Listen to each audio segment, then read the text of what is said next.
Hello from Missoula, Montana. I'm Susan Wingrove, and I want to thank you all for joining me this evening and Viva Learning for allowing me to do this program for them. A special thank you to GC America for the educational grant for this program.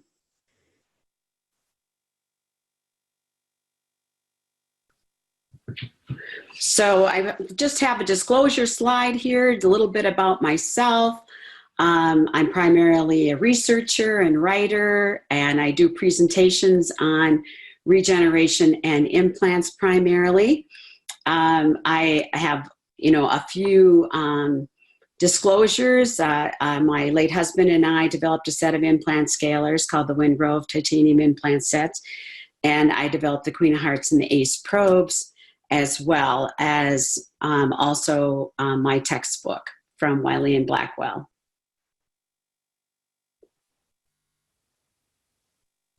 So during this CE, I'd like to, cover the following things on this topic. And I really want to dive into the research and guidelines for what I consider biofilm-focused care now, which is the research has shown us with all the biofilm development companies and research areas at the university that this is really where our focus needs to be, not only for the oral cavity, but for the patient's whole overall health. So I'd like to go over a few tools and technologies that have come to light with biofilm research, things that you can use on natural teeth patients and implant patients as well. And then finally, really focus in on some protocols, some things that you can do right away on Monday to kind of raise your prophylaxis appointment to a whole nother level, adding some protocols for biofilm focus, adding some bioactive products that are now been developed as well. And these have been developed for restorations, for prophylaxis, and some home care recommendations for your patients as well. So I'd like to open your eyes a little bit with this paradigm shift, kind of really take this to another level where we used to worry about calculus so much and making sure that we got every little piece of that off and looked for periodontal disease. That was kind of our primary focus. Our focus has kind of shifted now. Now we need to look at both biofilm and calculus removal and tissue and bone health as well in the mouth that we need to, it's going to impact our patients' overall health, not just their oral health. So open your eyes to biofilm-focused care. That begins with education. We need to educate our patients on the importance of biofilm removal. We need to include both biofilm and calculus in all of our treatments that we provide. We need to, there's going to need to be some education on your part with your patients, and especially with a lot of the home care products.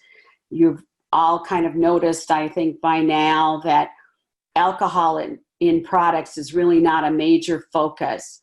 Alcohol being the thing we thought would really kill the germs in the mouth. And while we know alcohol only kills single bacteria, and it does nothing for biofilm. So things like that have changed so much that we're going to need to really motivate our patients with some home care products that may not have that same, what I would call POW effect that the alcohol products had in the past. We also need to talk to the patients more, using their medical history kind of as your reference guide, and talk to them about their oral as well as their whole overall health with this biofilm focus. So there is no research in disease prevention. They're for natural teeth restorations and implants. One of the primary new research sheets and guides and guidelines that is available is from the American College of Prosthodontics. And there were general dentists, specialists, and two hygienists, Diane Dalbert and myself, that worked on these guidelines. And they're a non-disease guideline sheet. That means your maintenance appointments for any patient with any type of restoration, whether that be natural teeth and implant-borne restorations. So for example, if you had a patient with a 3-unit bridge, the guideline sheet in the center of the page here would give you a chart, and on that chart would have what is the now recommended protocol for a 3-unit bridge patient. What is the maintenance, what is the home care, and what is the recommended recare time for a patient with that restoration. So this goes through all of the implant restorations as well, single implants, implant bridges, fixed full arch cases as well. So some of the highlights, just to go over a few of them on this for implant and natural teeth restoration patients. The primary, probably the new one for many people, is the using a power instrument, glycine air polisher subgingivally for biofilm removal. It's kind of the new technology and tool. It is not a polisher. It's not used at the end of the appointment, but at the beginning of the appointment. It is a biofilm removal tool, kind of the major biofilm removal tool that we have now in dentistry. Also, using instruments, especially on implants now, that other than titanium is not recommended. The only thing we should be debriding our implants with are titanium scalers or titanium ultrasonic tips. So it has to be compatible with the type and the material of the implants.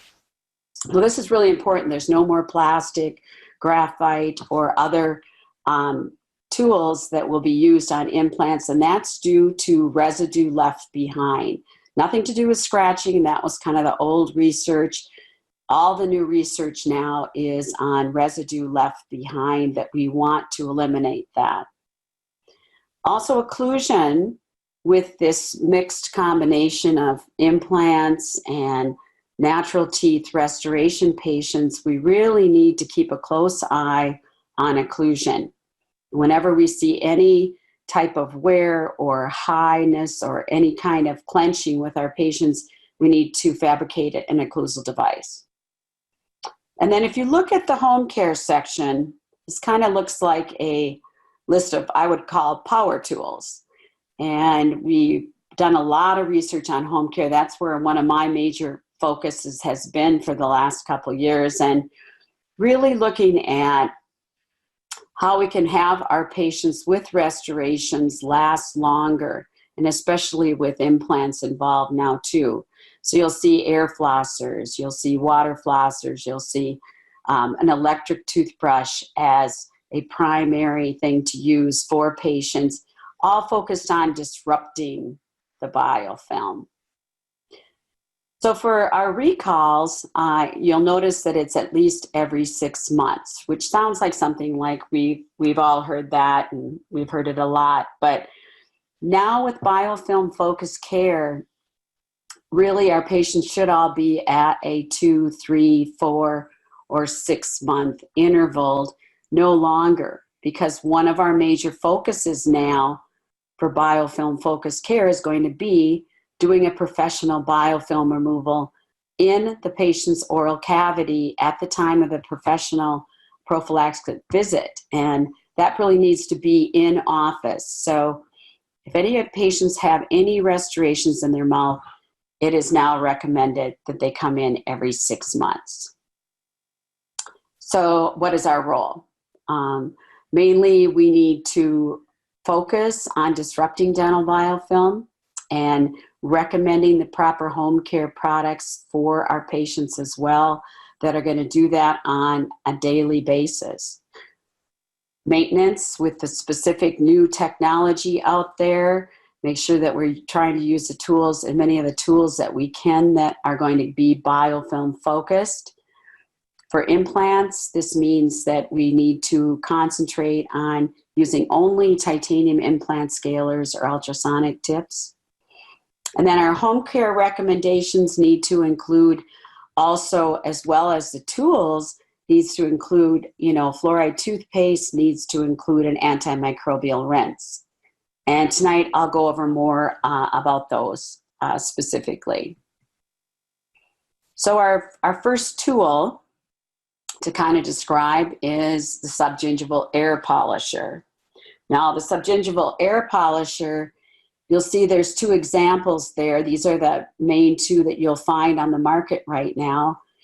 They have a specific tip, especially to go subgingivally. You use only perioglycine powder with these subgingival air polishers. You cannot put the glycine powder in an existing air polisher and go below the gum line. You need a specific tip to do that. So these are two examples of that. It reminds me of when ultrasonics came about and we were just using scalers. We weren't sure we really needed to have that ultrasonic or not. And this is kind of the same thing with a subgingival air polisher. This is going to be one of your major, most important tools to have in each and every one of our hygiene rooms to get rid of the biofilm professionally. So it is considered now the instrument to use if the patient has any inflammation, as well as a treatment for inflammation of gingivitis or mucositis. So it's difficult to do that treatment or to provide that treatment if we don't have a subgingival air polisher. So I would definitely consider that when you're thinking of new tools for your operatory. The other research area that we just really researched a lot has to do with why we're missing quite a few germs, especially notice this with periodontal disease patients. And we noticed that we really need to also include the volatile sulfur compounds in any kind of home care products that we recommend for our patients. Many of you might be familiar with volatile sulfur compounds or VSCs, due mainly to bad breath. So we would, if a patient was exhibiting bad breath or complaining about bad breath, we would look for a rinse to use for this. We now know that it is, without eliminating the VSCs, they are actually toxic to the tissues. And if we don't eliminate them, we're not killing all of the germs that we need to kill for the patient.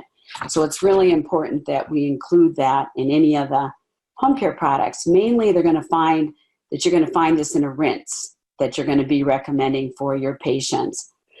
We also concentrated on, just how often do patients really compliantly do home care. It was found that they are compliant 2 times a day, rarely 3 times a day.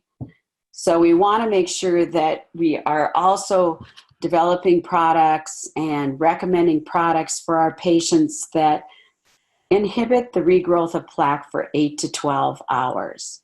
We want to make sure that our patients are as biofilm free in their oral cavity as we can possibly make it for them. We're also really going to highlight and look at why products need to be a neutral pH as well. So for when you're looking at your home care products that you want to recommend for patients, make sure that there is a component that would kill the bacteria, eliminate the VSCs, and inhibit that regrowth for 8 to 12 hours. So we are now primarily really going to recommend brushing, flossing, or using a water flosser, can be one or the other, and rinsing for each and every one of our patients, not just our disease treatment patients, but our maintenance patients as well. So it's kind of interesting now they're really talking about saliva testing or spit being the new blood test. And how important that is. And I always kind of smile and think, well, hygienists, we're into this. I mean, we're at the level with this right away. We can get on board with this. And what could be our role? And we are going to start concentrating on actually checking our patient's pH level, or giving them tools to check their pH level themselves. We're going to try to recommend products that would bring the pH to a neutral for patients as well. We're going to identify plaque and biofilm in the oral cavity. If there are ways to do that now with new products out there. We're going to try to use products that we use in the dental office, like Prophylaxis and varnishes and everything with xylitol. So when you look at the products that you pick to work on your patients with, xylitol is a very important ingredient because it attracts the bacteria. Therefore, we're going to be able to get rid of the bacteria and the biofilm and plaque from the patients while we're working on them. An example would be a xylitol prophy paste. And then you've got the action of the rubber cup with that to disrupt that biofilm and get rid of the biofilm on the patient. We're going to apply fluoride varnish, and there's also antimicrobial varnishes. The fluoride varnish in particular, make sure that your fluoride varnish is a neutral pH fluoride varnish, especially if there are any implants in the mouth. And then we have some new exciting products, and they've really been developed well, that are, we would term bioactive products, that we'd highly recommend that you pick products that are bioactive. What that means is that it's a product that's actually going to not just sit on the top of the tooth, and be there, but it's actually going to get down into the tooth structures, get into the tissues to buffer the tissues, allow the fluoride that you're trying to get into and around these restorations interfaces to actually go into the tooth structure and do that, and have our restorations last longer. We have a lot of really great products now for remineralization, for sensitivity reduction for patients. So all of those things we need to look at now and try to use the Prophy paste, varnish, other tools that we have available to us during that hour that we have the patient with us for their appointment. We're going to help to neutralize the pH levels, and we really would like the patient to be in a kind of ideally in a 6.0 to 7.0 pH level. You notice the 4.5 or below, that's when caries can develop. Or also that can be, oral systemic risk for the patient if the patient has cardiovascular disease or diabetes or other oral systemic disease issues. So we want to identify where these are and try to get the patient into a neutral pH. So there are some restoration products, for example, your Equiforte, which is a fluoride rechargeable restoration. For that patient, they, for example, could use MI Paste 1, which is a 1,100 parts per million fluoride product that is designed to recharge that every day for the patient. That these restorations, it's kind of exciting that these restorations are going to be bioavailable, bioactive, where they're going to allow you to have the patient, just by brushing their teeth twice daily, be able to recharge the restorations that they have, and have those restorations be, that interface be healthier, not have disease around restorations and so forth. So that's pretty exciting that those are being developed. So for tonight, I would like to kind of go through a protocol and different things on what I would call a complex dentition patient. We're going to see more and more of these patients now, that have natural teeth, restorations, and implants all in the same mouth. And we're like, okay, now what do we do? Do we have a specific protocol we just do for implants? Or what do we do with the patient that has kind of all of them in their mouth? And you're going to have quite a few patients with that. So going to kind of walk you through the protocol for that. And of course, we're going to pay close attention now to the medical and dental history. We're an interdisciplinary profession now, working with medical on the biofilm issues, and we're really looking at overall patient health, not just the oral cavities. So really identify any risk factors or restorations that need to be replaced on these patients as soon as possible to make the overall mouth as healthy as we can. Therefore, the patient will not develop the oral systemic disease, things that might be in their family or they might be susceptible to. Of course, we're also going to perform a head and neck cancer exam, or the doctor does that at the time of the exam. We're going to check the patient's pH level and identify the plaque and biofilm. It doesn't have to be every time you see the patient. There's ways to streamline that and kind of get an idea of your patients and get a baseline on your patient's record. And then we're going to take radiographs as well, anything that has been prescribed. And the new recommendations, especially where implants are concerned, that they should be taken at least once a year. So we're going to look at the complex dentition patient, and we're going to, if we check the patient's pH level, this can be done quite easily, quite quickly. We give the patient the litmus paper for them to place in their mouth. Maybe at the same time, then we're washing our hands, gloving up, putting our mask on. Then we remove it from the patient's mouth, place it down, wait 30 seconds, and record the results for the patient. And we now know if the patient is below, the 4.5 pH level or whether they are neutral. Another diagnostic test that you can do for the patients is to identify the plaque and the biofilm in the mouth. To my knowledge, there is only one product right now that does that, and that's the GC Tri-Plaque Gel.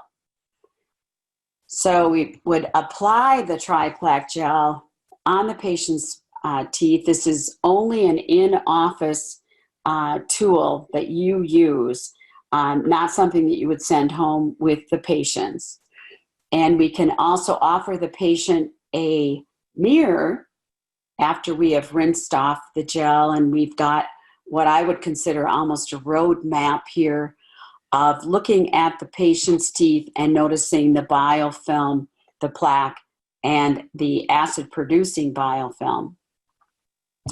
You'll notice that all the new plaque or biofilm is kind of red and pink. You can identify a light blue area here on these two teeth. Those are acid-producing biofilm. And that, is the light blue area here, less either 4.5 or less pH. So what does that mean then? That means that we're going to record those areas before we polish that off or use a subgingival air polisher. These are going to be key areas you're going to want the doctor to check at the time of the exam. Many times you'll see light blue areas on recession areas. And these are areas where the tissue is breaking down and the biofilm is staying there, and the patient is maybe missing that area. Research shows patients primarily stay right on the crowns, and they do not go below the crowns on the recession areas.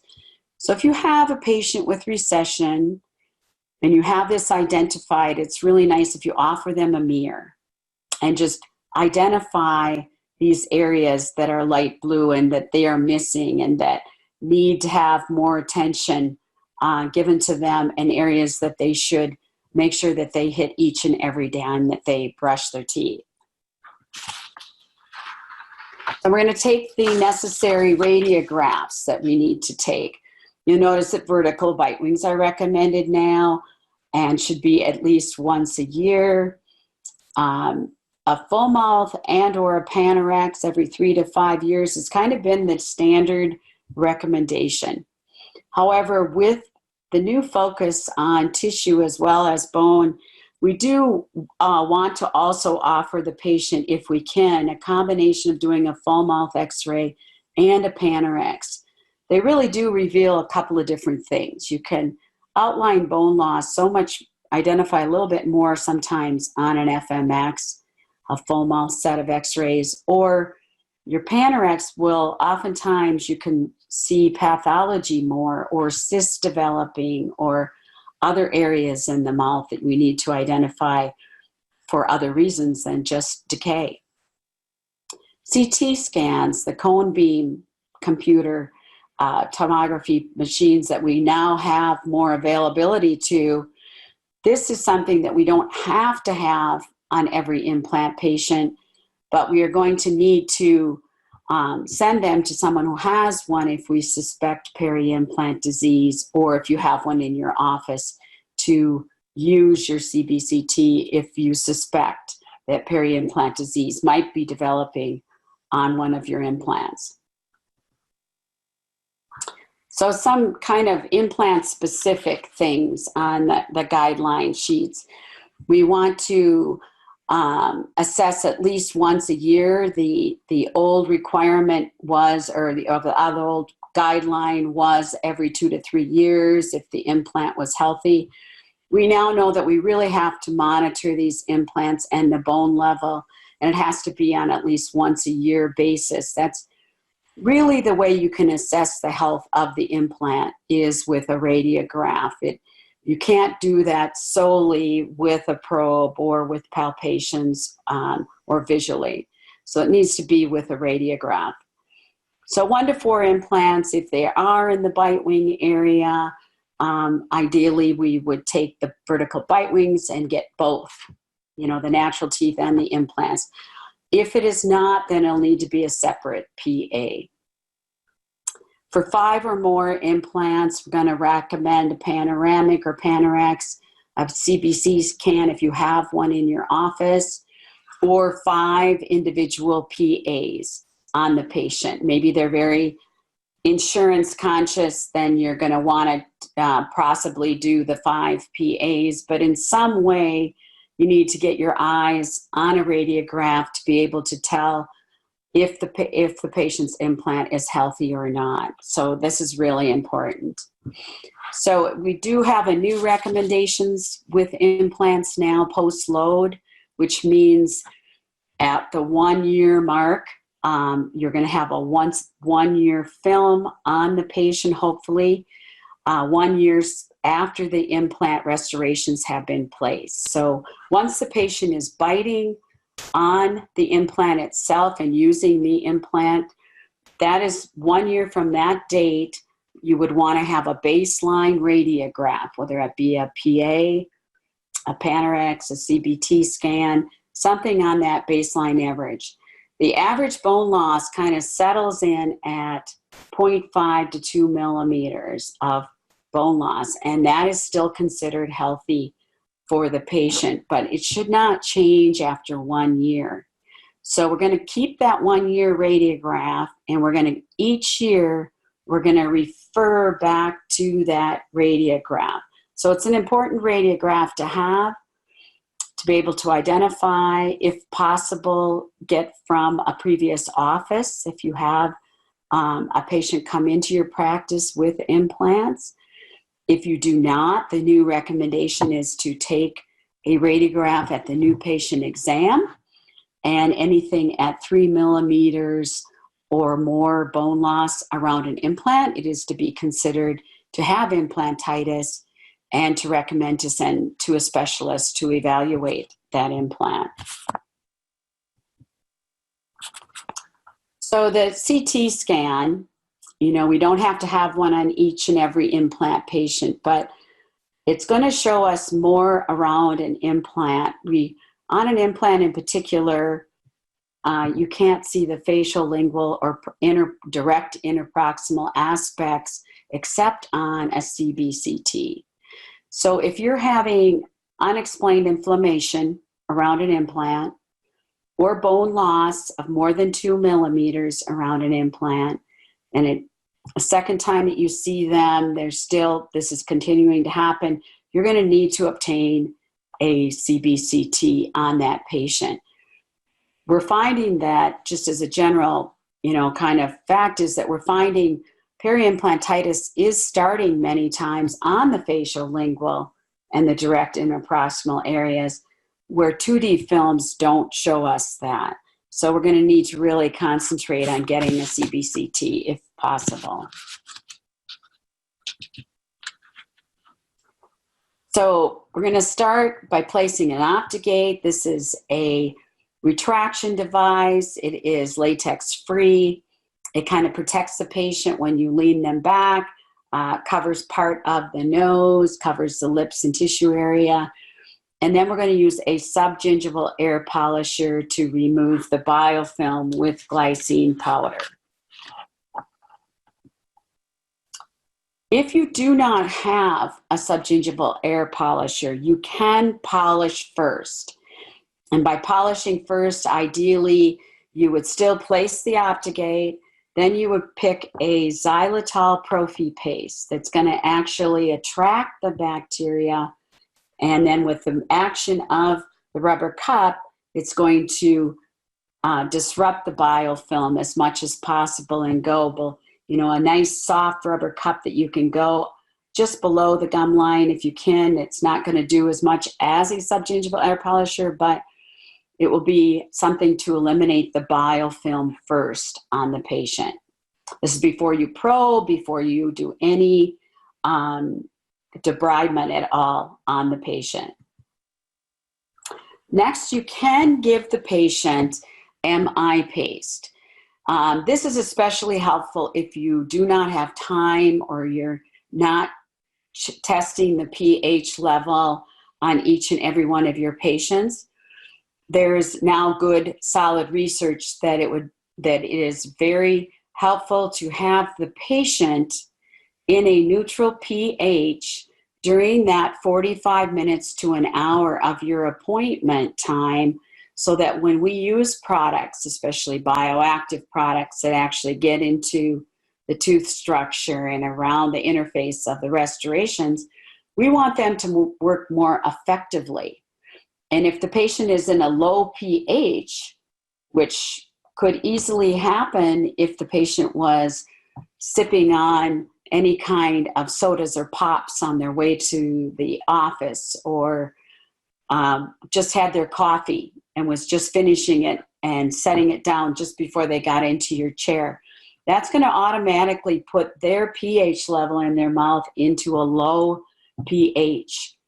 Not quite as readily going to accept the products that we're using on them, and we want these products to work at the optimal level for the patient. A recent study that I've really looked at is that I'm kind of excited about is that by doing MI paste in office for the patient, then sending him home with the same tube that you used on them, the outcome of using MI paste or MI paste plus actually helps to elevate the pH to a neutral pH in the patient's mouth, the regular MI paste with no fluoride for 48 hours. And the MI paste plus for 96 hours. So that is like an added extra bonus for any of your patients, especially your ortho patients, your high-risk patients, your patients that are going through chemotherapy that you want to keep a neutral pH in their mouth so they won't develop the mouth sores that often accompany chemotherapy and so forth that they're doing. So it's going to work within 3 minutes to elevate their pH levels. So then we can kind of proceed into our rest of our prophylaxis appointment. So give the patient a little pea-size amount, rub it with your finger on, put it on your glove and put it on them for them, or simply give them a pea-size amount and on their finger and let them apply it on their facials, linguals, and occlusal areas. My recommendation is that you give it to the patient because you want that to see that they really understand how they can apply it once they take their tube home with them as well. And they can use that twice daily on their own or at least once a day. The next step would just be to get a visual tissue assessment. We now have some really good technology with intraoral cameras. And when I do my presentations, I notice I ask always in a group, how many of you have an intraoral camera? And almost every hand comes up. So I hope that you have something like this, but if you don't, it's something to kind of look into and think about. They even have diagnostic cameras now that detect and help to diagnose things. For inflammation, I find this really, really an advantage to have one that will show you a perio mode that will show you mild, moderate, or severe inflammation just by color. But for sure, take a picture of any inflammation that you see. And it is now recommended that in your patient records, you use the term gingival index and you rate the patient's inflammation as mild, moderate, or severe. So in your record or your auto notes, just write inflammation, gingival index, and a little blank, and add that each time you do your patient record for the patient and which tooth numbers. This is going to be especially helpful if you've taken an intraoral camera shot and you have more than one hygienist in the practice that might see the patient the next time, or at a re-eval for the doctor, they can pull up the inflammation spot, check the patient then, and see how the inflammation level has changed with what we've recommended for them to do on home care. Next, we're going to probe the teeth and the implants. So once a year for sure, we need a full mouth probing on all of our patients. For implants, ideally you wait 6 months after the implant's been loaded before you ever even probe on and around the implant. They're finding now that the ideal time to actually record a probing around an implant is 1 year post-load or 1 year after the implant has been restored. That's when you should take the baseline probe reading. We're actually probing, and it's actually more or less a bone level reading because there's tissues there that we're not measuring in a sulcus like we are in a natural tooth. As you can see in the picture in the middle here, you're going down and you're getting a measurement, and it's different if you're on a natural tooth. You're going to measure where to the pocket depth. But on a bone, it's to the bone on an implant. They're held in by bone. So once we have the 1 year baseline probe reading for the implant patients, we will check with a probe each and every time after that we see the patient and monitor that based on that 1 year baseline. Next, you're going to palpate, especially the implants, for any signs of infection. So you just place one finger on either side of the implant. And implants on the lower, you're going to press up towards the crown on the implant and down towards the crown on an upper. This is becoming a really excellent monitoring tool for implants. You're going to see any bleeding or exudate come up easily on a patient with an implant doing this. And it's going to really show us if there's any signs of inflammation. So if you do find inflammation around an implant, You're going to have the patient back for a reval in 6 weeks once they have done their home care and reevaluate them. You're going to reevaluate them with floss and actually palpating and see if that inflammation is gone or not. If not, then you're going to need to refer them for peri-implantitis evaluation. Next, you're going to check for implants and natural teeth once a year. You're going to check the mobility, and you're going to use 1 to 2 mirror handles gently to assess that, going back and forth, and see there should be no movement on an implant. If you do see mobility, though, it could be a loose screw from a lack of osseointegration. If it's any pain, you're going to note that as well on the patient's record and have the doctor check at the time of the exam. Also would be good to take a radiograph at this time as well to assess the implant. Now for implants assessments, we are going to floss the implant, and we're going to try to use a woven floss or a dental tape and insert on the mesial and the distal, kind of crisscross in front, and then it will automatically move to where the implant meets the abutment, and that's kind of the sweet spot.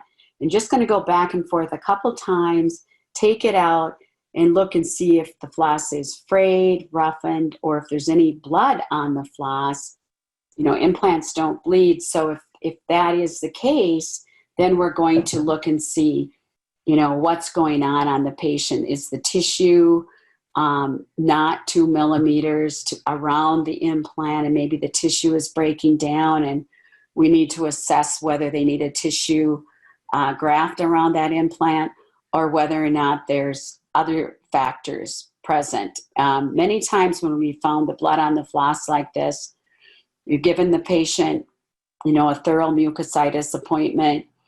We've have them back to reevaluate, and there's still blood on the floss.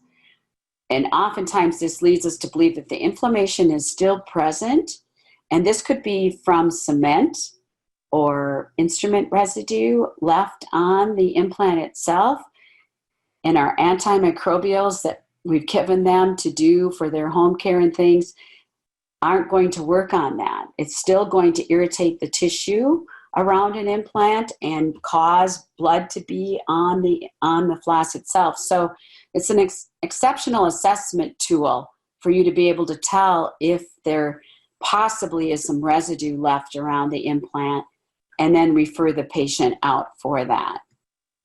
So complex dentitions, we're going to use the ultrasonic and the scalers to debride the patient with. The only set right now that is recommended ultrasonically are the piezo implant protect tips. So you may want to look at that if you want an ultrasonic option for your patients. So then we're going to apply the varnish around the natural teeth or along the gum line or restorations. Not the implants, but the one key thing here, this is a key point, that really evaluate what varnish you are using on all of your patients. If there's even one implant in the mouth, that varnish should be a neutral pH varnish in case you do accidentally get that on the implant or it's just in the mouth itself. So ideally, you're going to want to find a bioavailable or bioactive varnish like the MI varnishes are, that are going to add that extra ability to really make sure that that fluoride varnish is getting into the tooth structure. So what does that mean, biofilm focus? For prophylaxis, we're going to identify the biofilm to remove. We're going to note any acidic areas, especially for the doctor to check for any decay areas, or also recession areas to check to see if that patient needs a tissue graft. We're going to polish first, or we're going to use a subgingival air polisher. Next, we're going to buffer the patient's pH in the oral cavity to try to bring the oral cavity to a neutral pH simply by giving them, I think this is a quick and easy way to do it for each and every patient, is give them MI paste to use that works within 3 minutes. Then we're going to debride any calculus present, lavage and or polish. We're going to apply any bioactive products that we want the patient for desensitizing, antimicrobials, varnishes, any of those products that we want to leave the patient with before they leave their appointment. And now they're going to be at their optimal level and more effective. So for home care, I just want to go over a few things on patients for that. Your home care protocol now is to brush twice daily with an electric brush if possible, manual or interdental brush if you don't use an electric toothbrush, and use a neutral pH toothpaste. And not all the toothpastes are the same, so we're going to talk about that a little bit in a minute here. And we're going to floss or use a water flosser 1 to 2 times daily. We're going to rinse with a non-alcohol antimicrobial mouth rinse, or in a water irrigation unit, you can use your antimicrobial in 1 part to 9 parts water. Now for implants, we do need to add one more step, which be to use a stimulator once daily. Implants don't have that same natural ability to have the fluid run through and around the natural teeth and keratinize the tissue. So we're going to need to stimulate that somehow. They're going to need to do that on a daily basis with a stimulator, and that will keep the tissue keratinized around the implant.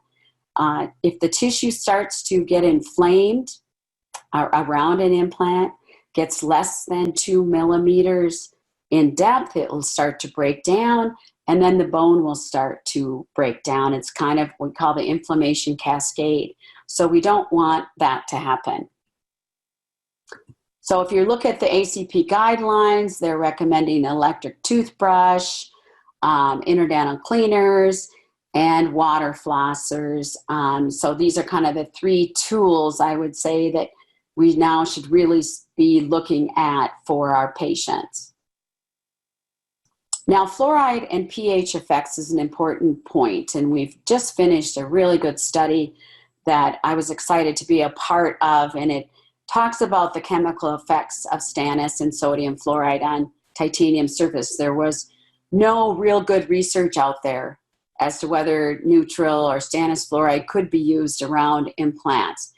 We do know there is a risk for titanium to corrode. The corrosion, the outside oxide layer of the implant can be removed with implants if they use different products that are low pH or high pH in a fluoride concentration. That means toothpaste, rinses, all of those products, they need to be a neutral pH. But we do know that near neutral pH on sodium and stannous fluoride are safe now to use around implants. Triclosan is in the literature, but no longer recommended. Products, like Colgate Total is now stannous fluoride. This is an exciting point. There is 1,100 parts per million fluoride. And there is good research now that is comparable in effectiveness to our 5,000 parts per million toothpaste. There are not a lot of 5,000 parts per million toothpaste that are safe to use around patients with implants, even 1 implant in the mouth.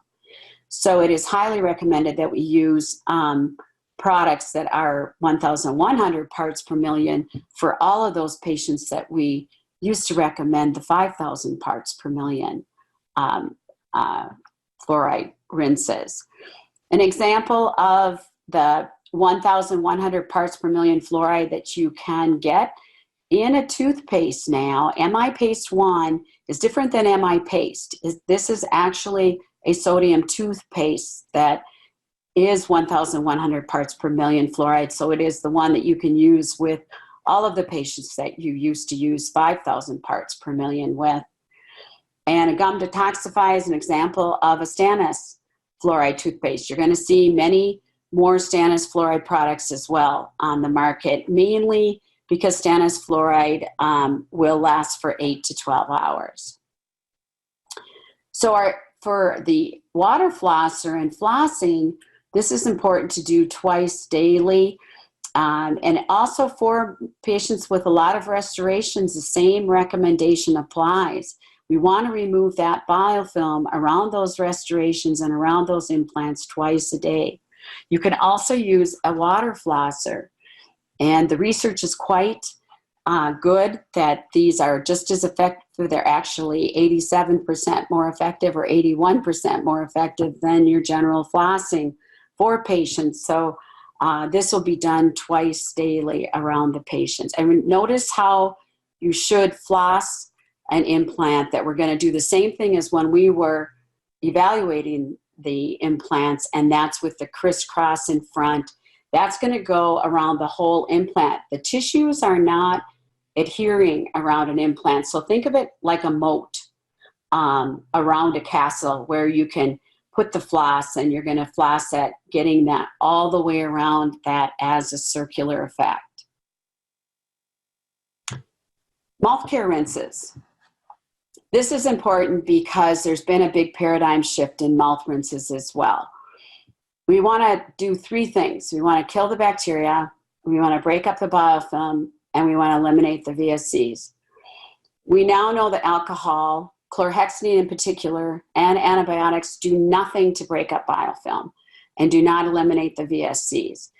So some examples of what you could recommend for patients now: you want to recommend products that last for 8 to 12 hours and also have that vital component of eliminating the VSCs, and that would be your CPC rinse or your chlorine dioxide rinses that should be at the top of your list for patients.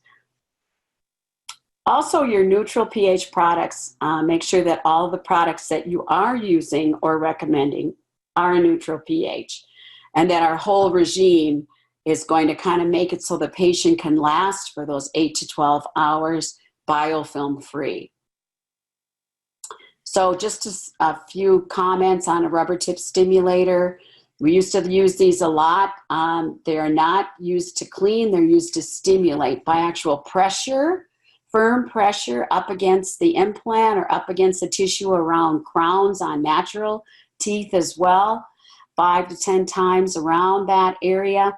And that should be done on a daily basis to have nice keratinized tissue. So elevate your prophylaxis appointments to the next level with these biofilm care protocols and tools and products for disease prevention. Here are some resources for you.